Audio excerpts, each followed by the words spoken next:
नमस्कार और स्वागत है आपका स्टोरीज ऑन स्पॉटलाइट में। आज हम बात करेंगे एक ऐसे कद्दावर और बेबाक राजनेता की जिनकी हालिया मृत्यु ने भारतीय राजनीति में एक शून्यता पैदा कर दी है। एक ऐसे विद्रोही राजनेता की जिन्होंने सत्ता के गलियारों में रहते हुए भी सच बोलने का साहस कभी नहीं छोड़ा। 5 अगस्त 2025 जिस दिन अनुच्छेद 370 के हटाए जाने को पूरे 6 साल हुए, उसी दिन दिल्ली के राम मनोहर लोहिया अस्पताल में सत्यपाल मलिक जी ने अंतिम सांस ली। उम्र थी 79 साल। 5 दशकों तक भारतीय राजनीति में सक्रिय रहे मलिक कभी चुप रहने वालों में नहीं थे।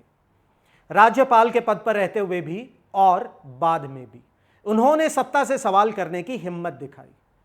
लेकिन क्या आपने कभी सोचा कि एक ऐसा व्यक्ति जो प्रधानमंत्री से सीधा सवाल कर सके, आखिर उसका राजनीतिक सफर कैसा रहा होगा?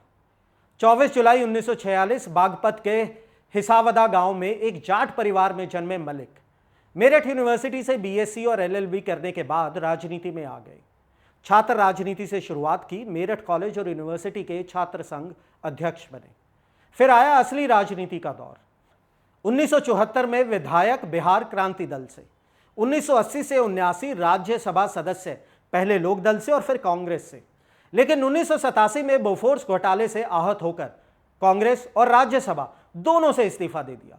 जन मोर्चा बनाया, फिर जनता दल में शामिल हुए। 1979 में लोकसभा सांसद बने अलीगढ़ से और केंद्रीय राज्य मंत्री भी रहे। संसदीय कार्य और पर्यटन मंत्रालय संभाला। वक्त बदलता रहा, पार्टियां भी बदली, लेकिन मलिक का बेबाक अंदाज कभी नहीं बदला। 2004 में बीजेपी में आए, किसान मोर्चा के प्रमुख से लेकर राष्ट्रीय उपाध्यक्ष तक का सफर तय किया। 2017 से 2022 तक मलिक ने 4 राज्यों में राज्यपाल के तौर पर सेवा दी। बिहार फिर उड़ीसा अस्थायी प्रभार संभाला।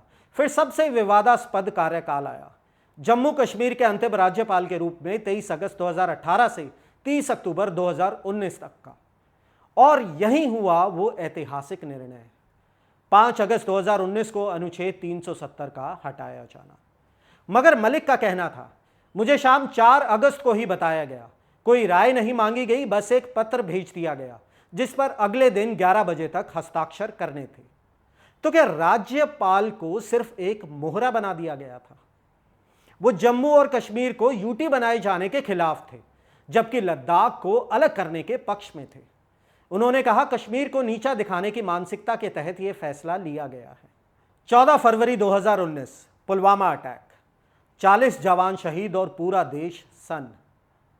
लेकिन जब सत्यपाल मलिक ने अपनी चुप्पी तोड़ी तो देश भी चौंक गया। सीआरपीएफ ने हवाई जहाज मांगे थे, गृह मंत्रालय ने मना कर दिया। पीएम मोदी से बोले कि यह हमारी गलती थी। पीएम ने कहा, चुप रहो। एनएसए डोभाल ने भी रोका कि इस बारे में कुछ मत बोलो। हमले वाली सड़क की सैनिटाइजेशन नहीं हुई। 300 किलो आरडीएक्स वाली गाड़ी 10 दिन तक घूमती रही। उन्होंने यहां तक कहा, अगर मैं गृह मंत्री होता तो इस्तीफा दे देता। तो क्या पुलवामा को सिर्फ एक चुनावी नैरेटिव बना दिया गया था? राज्यपाल की कुर्सी छोड़ने के बाद भी मलिक रुके नहीं। उन्होंने कहा, प्रधानमंत्री भ्रष्टाचार से नफरत नहीं करते। उन्होंने 2 डील्स को खारिज करने का दावा किया। पहली रिलायंस की इंश्योरेंस योजना और एक जल विद्युत परियोजना, दोनों में 150 करोड़ की डील होने की बात कही गई। उन्होंने सीधा नाम लिया, राम माधव, जिन्होंने कथित तौर पर दबाव डाला। गोवा के राज्यपाल के कार्यकाल के दौरान भ्रष्टाचार को उजागर किया और उसका खामियाजा भुगता ट्रांसफर के तौर पर।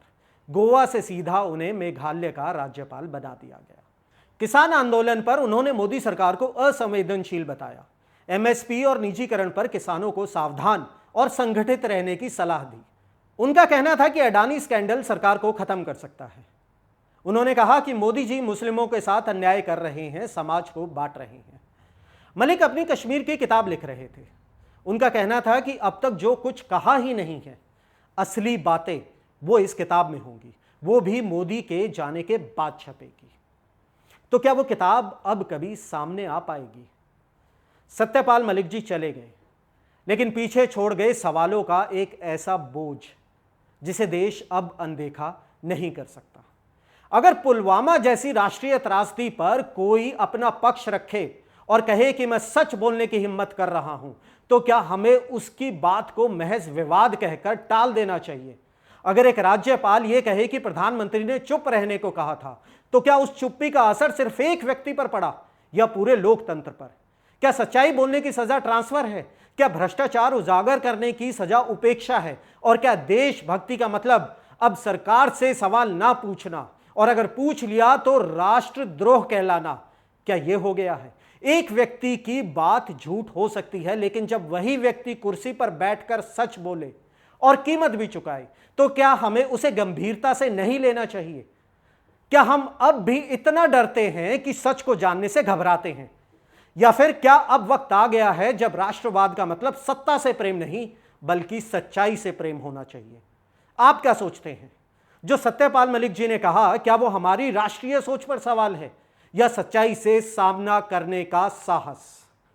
अपनी राय कमेंट सेक्शन में जरूर दीजिएगा। जय हिंद। चुनावी वादों का वड़ा पाव, अर्थव्यवस्था का भरता, गर्मा गर्म मुद्दों का चटपटा विश्लेषण, व्यंग का तड़का with a bit of serious discussion.